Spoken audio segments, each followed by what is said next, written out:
Comment réfléchir la ruralité quand tout semble nous échapper? Voilà une question à laquelle le petit village de San Polo a répondu avec l'inauguration d'un nouveau quartier Ippianoli. C'est avec constance, détermination mais aussi combativité que l'équipe municipale et le maire de San Polo, Jean-Baptiste Lecce, ont mené ce projet qui se révèle grand aux yeux des 70 habitants de la commune.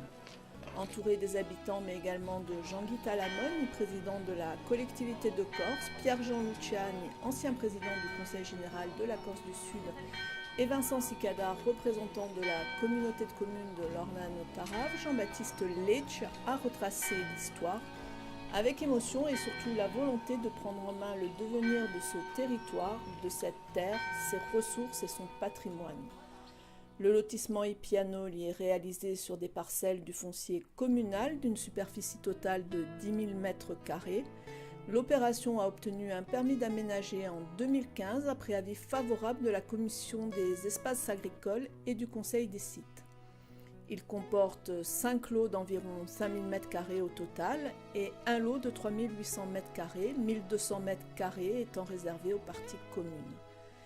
Les lots sont proposés entièrement équipés au prix de 24 000 € TTC. À ce jour, 4 lots sont vendus sous forme de certificats administratifs à de futurs habitants permanents. 4 permis de construire ont été déposés et 2 délivrés.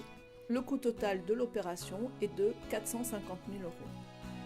Une multitude d'acteurs se sont activés à cette réussite, habités par une autre vision de la démocratie et du développement pour ce village de montagne. Cette initiative et sa réussite fait écho au déficit démocratique qui caractérise nos sociétés, l'axe fondamental à partir duquel il faut penser la ruralité. Cette question est au cœur du projet porté par le PETR, dont l'idée est de replacer le citoyen à la base de la démocratie, mais également de la collectivité de Corse qui revendique non pas une décentralisation factice, mais une véritable démocratisation régionale avec des institutions, l'imputabilité des ressources que cela suppose dans une interaction intelligente avec l'État. C'est ainsi que Jean-Baptiste Lecce a salué la décision finale des services de la préfecture qui se sont résolus à faire pour ce projet une application intelligente de la loi montagne après 3 refus. C'est un événement historique. C'est la première fois qu'on crée, à partir de rien, c'est-à-dire le foncier communal qui était arboré de châtaigniers, qu'on en fait un lotissement. J'ai dit tout à l'heure que je n'aimais pas le mot lotissement, donc on crée un nouveau quartier. Dans l'histoire du village, c'est effectivement une étape. Il faut qu'il y ait du monde qui s'installe ici, qui y vive. Et grâce à leur installation ici, qu'on essaye de faciliter au maximum par la mise à disposition de logements ou de terrains constructibles, grâce à ça, ces gens-là feront leur vie ici.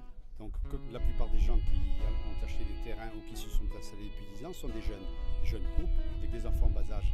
Eux, ils s'installent à leur âge, c'est pas pour s'en aller. Donc ils créent leur propre activité. On a pas mal de gens ici qui ont créé leur activité dans le commerce, dans l'alimentation, dans l'agriculture évidemment. On a un jeune agriculteur qui s'est installé, qui est originaire du village, mais qui n'était pas venu ici depuis 30 ans. La montagne est répulsive, c'est pas vrai. Bon, on a la chance d'avoir un bâti communal relativement important à notre échelle, un petit village comme le nôtre, habité relativement bien soutenu.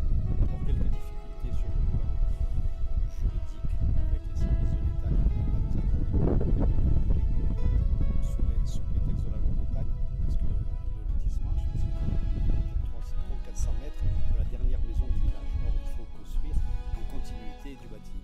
Là, on a refusé 3 fois, j'ai des difficultés à part celle-là.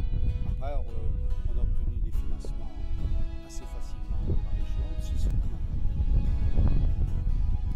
C'est un investissement énorme. On a mis 5 ans pour faire ça. 5 ans.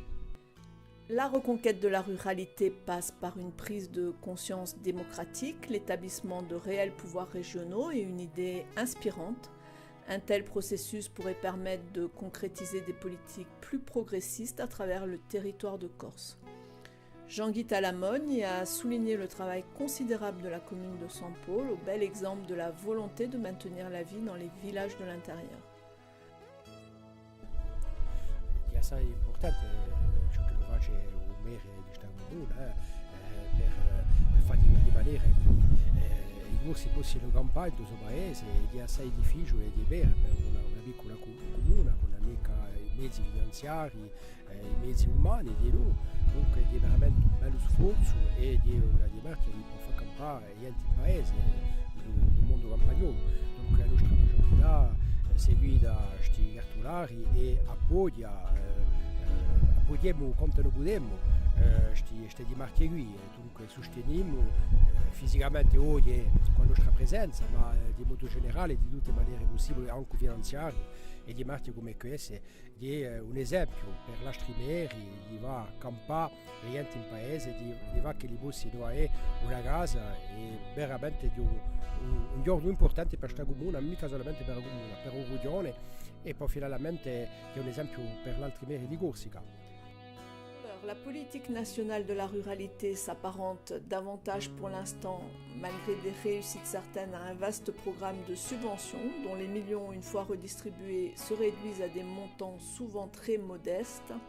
La route sera longue et l'engagement citoyen crucial pour revitaliser les villages de montagne.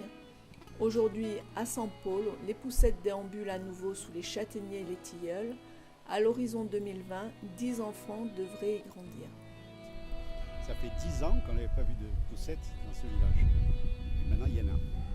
Et dans les années 2010, il y avait 0 enfant. En 2019, il y en aura 10 ou 11, dont beaucoup en bas âge. Pour nous, c'est extraordinaire.